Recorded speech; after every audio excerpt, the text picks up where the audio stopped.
여보세요? 박정호님이신가요? 네, 맞습니다만 어디서 전화하시는 건가요? NH카드 고객지원센터의 이민수라고 합니다. 어제 고객님께서 신청하신 골드카드 발급이 완료되어 배송 일정 안내차 연락드렸습니다. 잠깐만요. 저는 카드 신청한 적이 없는데요. 그렇다면 혹시 개인정보가 도용되었을 가능성이 있습니다. 이 단 한 통의 전화가 25억 자산가였던 제 삶을 완전히 뒤바꿔 놓았습니다. 본격적인 이야기 시작 전에 구독과 좋아요 한 번씩 눌러주시면 큰 힘이 됩니다. 가족이나 친구들에게 영상 공유를 해주시면 나눌수록 행복은 2배가 됩니다. 현재 저는 월세 40만 원짜리 작은 오피스텔에서 홀로 지내고 있습니다. 한때는 대기업 상무였고 평생을 논리적 사고와 신중한 판단으로 살아온 제가 하나의 전화 통화로 인생의 모든 것을 잃게 되었습니다. 단순한 카드 발급 확인이라는 평범한 말로 시작된 그들의 정교한 함정에 제가 완전히 빠져들고 말았던 것입니다. 결국 남은 것은 지워지지 않는 후회와 산산조각 난 가족, 그리고 감당하기 어려운 채무뿐이었습니다. 지금부터 제 인생을 완전히 바꿔버린 그 결정적인 순간에 대해 모든 것을 말씀드리겠습니다. 끝까지 시청하시고 여러분은 저와 같은 실수를 절대 하지 마시기 바랍니다. 제 이름은 박정호. 올해 65입니다. 주변에서는 저를 인생의 성공자라고 여겼습니다. 국내 굴지의 대기업에서 상무로 정년퇴직했고 그 당시까지만 해도 부인과 함께 안락한 노후를 계획하고 있었습니다. 저는 오랫동안 철저한 분석과 데이터 기반의 의사결정으로 살아왔습니다. 작은 소비 하나도 신중히 검토했고 수백억 원 규모의 사업을 책임질 때도 모든 리스크를 면밀히 검토하며 철야 작업을 마다하지 않았습니다.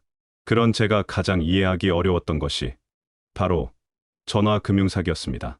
뉴스에서 전 재산을 날리고 절망에 빠진 피해자들을 볼 때면 동정보다는 답답함이 먼저 들었습니다. 도대체 어떻게 그런 단순한 속임수에 넘어갈 수 있을까? 전화로만 확인하고 평생 모은 돈을 모르는 사람에게 보내다니. 저는 늘 확신했습니다. 적어도 저에게만은 절대 일어날 리 없는 일이라고요. 그날도 다른 날과 다르지 않은 평온한 목요일 오후였습니다. 깐 내린 에스프레소의 진한 향이 서재를 가득 채우고 있었고 저는 아이패드로 해외 주식시장 동향을 확인하고 있었습니다. 은퇴 후 거의 유일한 취미이자 제 판단력이 아직 예리하다는 것을 확인하는 일상의 의식이었죠. 바로 그 순간이었습니다. 서재의 평온함을 깨뜨리며 제 스마트폰이 조용히 진동했습니다. 저장되지 않은 낯선 번호였습니다. 평소라면 무시했을 텐데 그날은 왠지 자연스럽게 수락 버튼을 눌렀습니다. 여보세요? 전화기 너머에서는 젊고 정중한 남성의 목소리가 들려왔습니다. 안녕하십니까? 박정호 님이신가요? 제 성명을 정확히 알고 있었습니다. 네, 맞습니다만 어디서 연락하시는 건가요? 저는 NH카드 고객지원센터의 이민수라고 합니다. 어제 고객님께서 신청하신 골드카드 발급이 완료되어 배송 일정 안내차 연락드렸습니다. 순간 이상했습니다. 카드라니요. 저는 최근 몇 년간 새로운 신용카드를 발급받은 적이 없었습니다.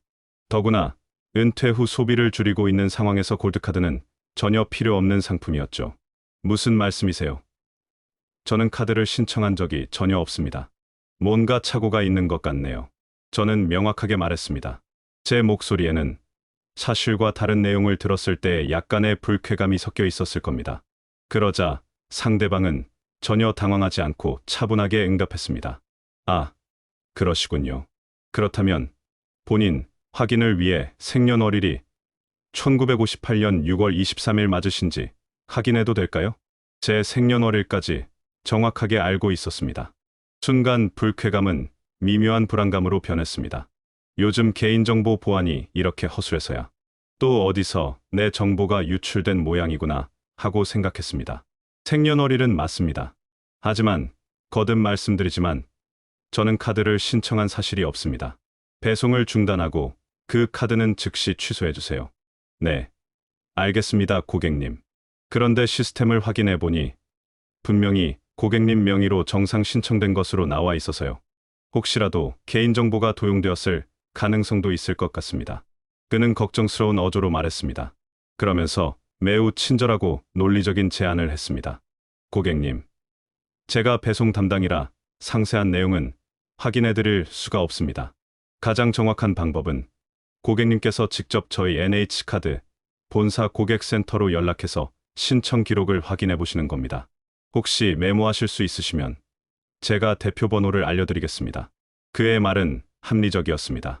문제 해결을 위해서는 카드사 본사에 직접 확인하는 것이 가장 빠른 방법이니까요. 저는 책상 위에 있던 수첩에 그가 알려주는 번호를 차근차근 적었습니다. 1588로 시작하는 매우 익숙한 카드사의 대표 번호 형태였습니다. 네, 알겠습니다. 제가 직접 확인해 보겠습니다. 전화를 끊고 저는 작은 한숨을 내쉬었습니다. 번거로운 일이 생겼네요. 복잡한 문제는 빨리 해결하는 것이 최선이라는 것이 제 평생의 철칙이었습니다. 저는 조금의 망설임도 없이 수첩에 적힌 번호로 전화를 걸었습니다. 익숙한 연결음, 후 매우 맑고 안정적인 여성의 목소리가 들려왔습니다. 안녕하십니까, 고객님. 신뢰로 보답하는 NH카드입니다. 이어서 나오는 자동 안내 메시지까지 제가 알던 카드사 고객센터와 완전히 동일했습니다. 잠시 후 상담원과 연결되었습니다. 고객님 안녕하세요. NH카드 상담원 김하영입니다. 무엇을 도와드릴까요? 저는 방금 전 배송 담당자와의 통화 내용을 자세히 설명했습니다. 신청하지 않은 카드가 발급되었다는 내용, 제 성명과 생년월일을 정확히 알고 있었다는 사실까지. 상담원은 제 말을 놓치지 않으려는 듯 중간중간 맞장구를 치며 집중해서 들었습니다. 모든 설명을 마쳤을 때 그녀는 잠시 침묵하다가 심각한 목소리로 말했습니다. 고객님, 지금 상황이 예상보다 심각할 수 있습니다. 최근 고객님과 같이 개인정보가 도용되어 카드가 무단 발급되는 피해 사례가 급속히 증가하고 있습니다. 지금 즉시 대응하지 않으면 추가적인 금융 손실이 발생할 수 있는 매우 긴급한 상황입니다.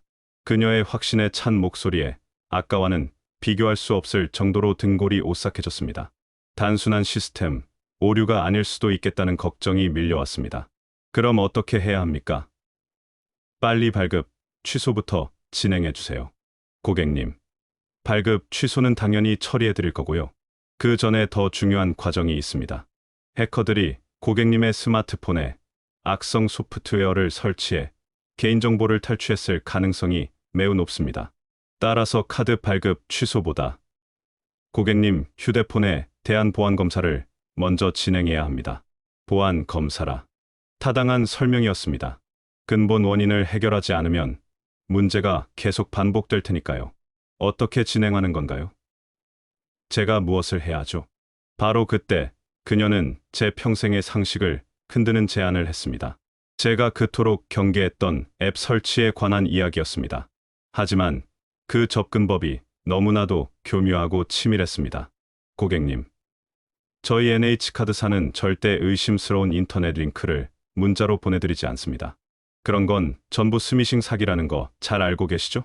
그녀는 오히려 저에게 사기 기법에 대한 주의를 환기시켜 주었습니다. 그 한마디에 저는 마음속 경계심을 완전히 해제했습니다. 네, 물론이죠. 그런 건 절대 클릭하면 안 되는 거 알고 있습니다. 맞습니다. 그래서 저희는 가장 안전한 방식으로만 진행합니다. 고객님께서 직접 휴대폰에 있는 구글 플레이 스토어를 열어주시겠어요? 저는 그녀가 안내하는 대로 플레이 스토어 앱을 실행했습니다. 플레이 스토어는 구글이 직접 운영하고 관리하는 전 세계 모든 안드로이드 폰의 공식 앱 마켓입니다. 이보다 더 안전하고 신뢰할 수 있는 경로는 없다고 생각했습니다. 네, 열었습니다. 감사합니다. 이제 상단 검색창에 제가 알려드리는 영어 철자를 그대로 입력해 주십시오. RSDS, 러스트 데스크입니다. 저는 그녀가 차근차근 알려주는 철자를 정확히 입력했습니다. 검색 결과 익숙한 파란색 아이콘의 앱이 나타났습니다. 러스트데스크 앱.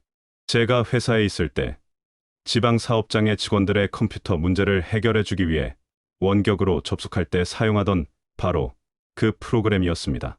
이건 악성 소프트웨어나 바이러스가 아니었습니다. 전 세계 수많은 기업에서 사용하는 합법적이고 검증된 원격 접속 소프트웨어였죠. 제 머릿속에서는 모든 의구심이 눈 녹듯 사라졌습니다. 역시 공식 스토어에 등록된 정상적인 앱으로 진행하는군. 보안팀에서 내 휴대폰에 원격으로 접속해서 악성 소프트웨어를 검사하려는 거야. 제 스스로 모든 상황을 논리적으로 해석하고 납득했습니다. 제 단편적인 지식이 오히려 함정이 되고 있다는 사실은 전혀 몰랐습니다. 설치 버튼을 눌러주십시오. 저는 주저함 없이 설치 버튼을 눌렀습니다. 잠시 후 앱이 설치되고 그녀는 앱 실행 후에 나오는 권한들을 모두 허용하라고 안내했습니다. 그리고 마지막으로 화면에 표시되는 9자리 숫자를 불러달라고 요청했습니다. 네, 이제 연결되었습니다. 고객님, 지금부터 저희 보안팀에서 고객님 휴대폰의 악성 소프트웨어 유무를 정밀 검사하겠습니다. 고객님의 소중한 정보를 보호하기 위한 절차이니 잠시만 기다려 주십시오.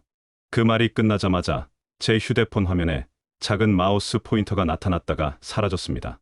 저는 대수롭지 않게 여겼습니다. 이제 곧 전문가들이 모든 것을 해결해 줄 것이라 확신했습니다. 저는 에스프레소를 한 모금 마시며 보이지 않는 곳에서 바쁘게 움직일 보안팀의 검사가 끝나기를 기다렸습니다.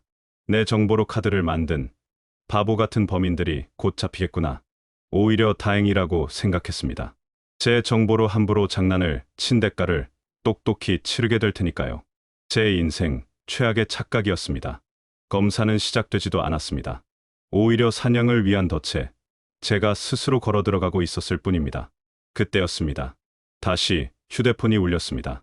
이번에는 발신번호 표시창에 서울중앙지방검찰청이라는 7글자가 선명하게 표시되어 있었습니다. 검찰청이라니. 내가 검찰청에서 전화를 받을 일이 무엇이 있단 말인가? 저는 떨리는 손으로 통화 버튼을 눌렀습니다. 여보세요. 전화기 너머에서는 제 나이 또래로 느껴지는 낮고 위험 있는 남성의 목소리가 들려왔습니다. 마치 강철로 만든 칼로 제 귀를 베는 듯한 차갑고 위협적인 목소리였습니다. 박정호 씨 맞습니까? 저는 서울중앙지검 금융범죄수사부의 최진영 검사입니다. 검사. 평생을 살면서 한 번도 직접 마주한 적 없는 그 직책이 제 심장을 짓눌렀습니다. 네. 박정우 맞습니다만 무슨 일로? 오늘 오전 인천에서 150억 원대 불법 자금 스탁 조직을 검거했습니다. 그 과정에서 박정우 씨 명의로 개설된 대포 통장을 여러 개 발견했습니다. 당신 지금 무슨 일을 하고 다니는 겁니까? 머릿속이 새하얘졌습니다. 대포 통장이라뇨? 150억 원이라뇨? 저는 평생 법의 그림자도 밟지 않으려 조심스럽게 살아온 사람입니다. 검사님, 무슨 오해가 있으신 것 같습니다. 저는 절대 그런 일을 할 사람이 아닙니다. 제가 누군지 아시고 그런 말씀을 하십니까? 저도 모르게 목소리가 높아졌습니다. 대기업 상무 시절의 기세로 상대를 압도하면 이 말도 안 되는 상황이 정리될 것이라 생각했습니다. 하지만 그는 비웃음을 쳤습니다. 당신이 누구인지는 검찰에 와서 말씀하시고요. 현재 확보된 증거만으로도 당신은 이 사건의 핵심 피의자입니다. 검찰로 자진 출두하지 않으시면 지금 당장 자택으로 수사관을 보내 긴급 체포하겠습니다. 긴급 체포. 그 단어가 제 머리를 쇠망치로 내려쳤습니다. 평생을 바쳐 쌓아올린 명예, 사회적 지위, 가족들의 얼굴이 스쳐 지나갔습니다. 강남 한복판에서 수갑을 차고 검찰에 연행되는 제 모습. 상상하는 것만으로도 온몸에 피가 차갑게 식는 것 같았습니다. 이성과 논리는 사라지고 원시적인 공포만이 저를 지배하기 시작했습니다. 제가 아무 말도 못하고 숨만 헐떡이고 있을 때 마치 계산된 것처럼 또 다른 전화가 걸려왔습니다. 최 검사와의 통화는 대기 상태로 넘어가고 휴대폰 화면에는 금융감독원이라는 새로운 이름이 떠 있었습니다. 저는 구명줄이라도 잡는 심정으로 그 전화를 받았습니다. 여보세요. 이번에는 완전히 다른 목소리가 들려왔습니다. 따뜻하고 부드러운 제 마음을 달래주는 듯한 목소리였습니다. 박정호 선생님, 저는 금융감독원 피해구제팀의 이성민 팀장입니다. 방금 최진영 검사님과 통화하셨죠? 정말 많이 놀라셨겠습니다. 그는 모든 것을 알고 있었습니다. 그리고 저를 피해자가 아닌 선생님이라고 불렀습니다. 저는 무너지는 댐에 생긴 틈을 발견한 사람처럼 그에게 매달렸습니다. 팀장님, 이거 정말 어떻게 된 일입니까? 저는 정말 억울합니다. 네, 선생님, 저희가 보기에도 선생님께서는 이번 사건의 피해자이신 것 같습니다. 하지만 안타깝게도 현재 서류상의 증거는 선생님을 가해자로 지목하고 있습니다. 그래서 원칙주의자인 최 검사님께서 저렇게 강하게 나오시는 겁니다. 그의 말은 최 검사의 행동에 신빙성을 더해주면서 동시에 저를 이해해주는 유일한 편이라는 믿음을 주었습니다. 그는 잠시 말을 고르더니 조심스럽게 본론을 꺼냈습니다. 선생님, 제가 선생님을 도울 방법이 있습니다. 선생님께서 저희 금융감독원의 비공개 협조 수사에 응해주시면 제가 최 검사님을 설득해서 구속수사 없이 약식조사로 사건을 조용히 마무리하도록 하겠습니다. 구원이었습니다. 암흑 같은 절망 속에서 한 줄기 빛이 내려오는 것 같았습니다. 하지만 제 마음 한구석에는 아직 작은 의심이 남아 있었습니다. 이게 정말 가능한 이야기인가요? 제가 팀장님을 어떻게 믿을 수 있겠습니까? 그러자 그는 기다렸다는 듯이 말했습니다. 물론입니다. 당연히 확인하셔야죠. 선생님, 지금 이 전화를 끊고 인터넷 검색 말고요. 휴대폰에 직접 금융감독원 공식 번호인 1331을 눌러서 이성민 팀장을 바꿔달라고 해보십시오. 가장 확실한 방법 아니겠습니까? 그의 자신감 넘치는 제 안의 마지막 의심마저 사라졌습니다. 저는 전화를 끊고 깊게 숨을 들이쉰 뒤 제 손으로 직접 11332를 눌렀습니다. 제 상식 속에서 이것은 진위 여부를 확인할 수 있는 가장 완벽한 검증 절차였습니다. 곧바로 자동응답 안내 음성이 나왔고 저는 상담원에게 이성민 팀장을 연결해달라고 말했습니다. 잠시 후 아까 그 부드러운 목소리가 다시 들려왔습니다. 네, 선생님, 저 이성민입니다. 이제 믿으시겠습니까? 모든 것이 끝났습니다. 제 스스로의 검증 절차를 통해 그들이 진짜라는 사실을 제 머릿속에 완전히 각인시킨 셈이었습니다. 저는 그때 몰랐습니다. 제가 설치한 러스트데스크 앱이 제가 거는 모든 전화를 감시하고 112, 119, 1332 같은 공식 기관의 번호를 누르면 자동으로 자신들에게 연결되도록 가로채고 있었다는 사실을 말입니다. 그들은 제 휴대폰 안에 완벽한 검찰청과 금융감독원을 만들어 놓았던 것입니다. 저는 구원자를 만났다는 안도감에 휩싸여 떨리는 목소리로 말했습니다. 팀장님, 어떻게 하면 되겠습니까? 뭐든지 협조하겠습니다. 제 목소리가 그렇게 간절하게 떨리고 있다는 사실조차 인지하지 못했습니다. 그저 이 악몽 같은 상황을 해결해줄 유일한 협력자를 붙잡았다는 생각뿐이었습니다. 좋습니다, 선생님. 그럼 지금부터 제 말 한마디 한마디를 가슴에 새기셔야 합니다. 선생님의 남은 인생이 걸린 일입니다. 저는 침을 꿀꺽 삼켰습니다. 가장 중요한 첫 번째 원칙입니다. 본 사건은 1급 수사기밀입니다.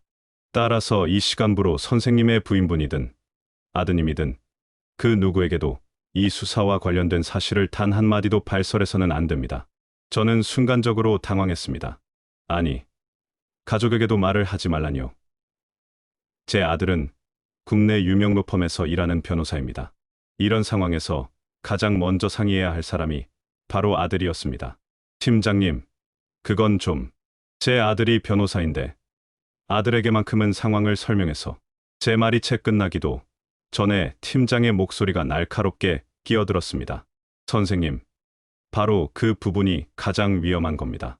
범죄자들이 선생님의 개인정보뿐만 아니라 가족관계까지 파악하고 접근했을 가능성을 왜 생각하지 않으십니까?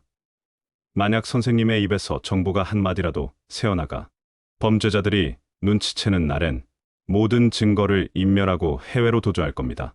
그렇게 되면 어떻게 되는지 아십니까? 저희는 증거인멸의 책임을 물어 선생님의 아드님까지 공범으로 간주하여 수사 대상에 포함시킬 수밖에 없습니다. 내 아들의 인생에 내 손으로 공범이라는 낙인을 찍게 될 수도 있다. 그 공포는 조금 전 제가 느꼈던 체포의 공포와는 차원이 다른 것이었습니다. 아들을 지켜야 했습니다. 그러기 위해서는 이들의 요구에 무조건 따라야만 했습니다. 알겠습니다. 절대로 아무에게도 말하지 않겠습니다. 이성민 팀장의 목소리는 그 어느 때보다 심각했습니다. 선생님, 이제 마지막 단계입니다. 선생님의 모든 금융자산을 범죄 조직이 절대 접근할 수 없는 검찰청의 자산보호 특별계좌로 임시 이관해야 합니다. 자금이 범죄와 무관하다는 것만 확인되면 48시간 내에 선생님의 계좌로 전액 복구될 겁니다. 논리적인 설명이었습니다. 범죄자들로부터 내 돈을 지키는 가장 확실한 방법.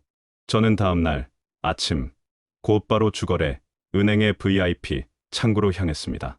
수십 년을 거래해온 제게는 제2의 사무실 같은 편안한 공간이었습니다.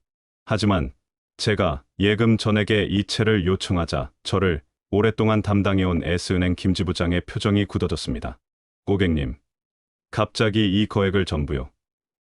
저희 은행 이상거래 탐지 시스템에 방금 최고 등급의 위험 경고가 발생했습니다. 그는 목소리를 낮추며 제게 조심스럽게 물었습니다. 혹시 검찰이나 금융감독원을 사칭하는 전화를 받으신 건 아니십니까? 바로 그 순간이었습니다. 제 인생을 구할 수 있었던 마지막 기회. 하지만 제 귀에는 아들이 공범으로 몰릴 수도 있다는 팀장의 경고가 울리고 있었습니다. 제 머릿속에는 이 상황에 대비해 팀장이 미리 알려준 대응법이 생생하게 떠올랐습니다. 저는 기업 상무 시절의 목소리로 제 앞에 성실한 은행원을 질책했습니다. 김 지부장, 지금 나를 뭘로 보고 이런 걸 묻는 건가? 얘가 지금 내 돈으로 뭘 하든 자네가 무슨 상관이야? 내 아들 투자사업 자금 지원하는 거야. 내가 내 돈 옮기겠다는데 일개 은행원이 고객을 의심해도 되는 건가? 제 위압적인 태도에 김 지부장은 어쩔 줄 몰라 하며 고개를 숙였습니다. 그는 고객의 명확한 의사를 거스를 수 없었습니다. 저는 그렇게 저를 보호하려던 마지막 방어막을 제 손으로 무너뜨렸습니다. 결국 이체는 진행되었습니다. 터치패드 위에서 제 손가락이 비밀번호를 누를 때마다 수십 년간 제가 피땀 흘려 모은 돈이 숫자가 되어 사라져갔습니다. 통장의 잔고가 0으로 바뀌는 것을 보면서도 저는 아무것도 느끼지 못했습니다. 은행을 나서는 제 발걸음은 이상하게도 가벼웠습니다. 제 손으로 평생을 바쳐 쌓아올린 성을 무너뜨렸다는 사실도 모른 채 저는 가족을 지켜냈다는 어리석은 안도감에 휩싸여 있었습니다. 48시간이 지나면 모든 것이 정상으로 돌아올 것이라는 팀장의 말을 저는 순진하게 믿었습니다. 하루가 지나고 이틀이 지났습니다. 휴대폰은 마치 죽은 것처럼 조용했고 제 마음속에서는 희미한 안개가 피어오르듯 불안감이 번져갔습니다. 사흘째 되던 날 저는 결국 참지 못하고 이성민 팀장에게 전화를 걸었습니다. 고객님께서 전화를 거신 번호는 현재 사용되지 않습니다. 차가운 기계음이 제 귀를 때렸습니다. 최진영 검사의 번호도 마찬가지였습니다. 무언가 거대하게 잘못되었다는 사실을 직감했습니다. 만약 이 모든 통화가 내 휴대폰 안에서만 벌어진 일이라면 저는 집 밖으로 뛰쳐나갔습니다. 가장 가까운 파출소로 달려가 허겁지겁 경찰관에게 도움을 청했습니다. 경찰관은 제 이야기를 듣더니 제 휴대폰을 잠시 내려놓게 하고는 사무실 전화기를 가리켰습니다. 그 전화기로 떨리는 손가락으로 금융감독원 대표번호 1331을 눌렀습니다. 이성민 팀장이라는 사람을 찾았지만 당연히 그런 직원은 없었습니다. 은행에 연락했지만 제 돈은 이미 수십 개의 대포 통장을 거쳐 흔적도 없이 사라진 후였습니다. 모든 것이 거짓이었습니다. 카드 발급도 친절한 상담원도 위협적인 검사도 저를 구해줄 것 같던 팀장도 모두가 한편의 거대한 사기극을 위해 만들어진 배우들이었습니다. 제가 스스로 검증했다고 믿었던 모든 절차가 그들이 제 휴대폰 안에 만들어 놓은 가상의 세상 속에서의 몸부림일 뿐이었습니다. 저는 돈만 잃은 것이 아니었습니다. 평생을 지탱해온 박정우라는 사람의 모든 것이 송두리째 무너져 내렸습니다.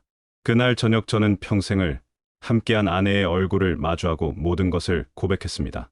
아내는 분노하거나 소리치지 않았습니다. 그저 텅 빈 눈으로 저를 바라보았습니다. 그 눈빛 속에서 저는 경멸을 보았습니다.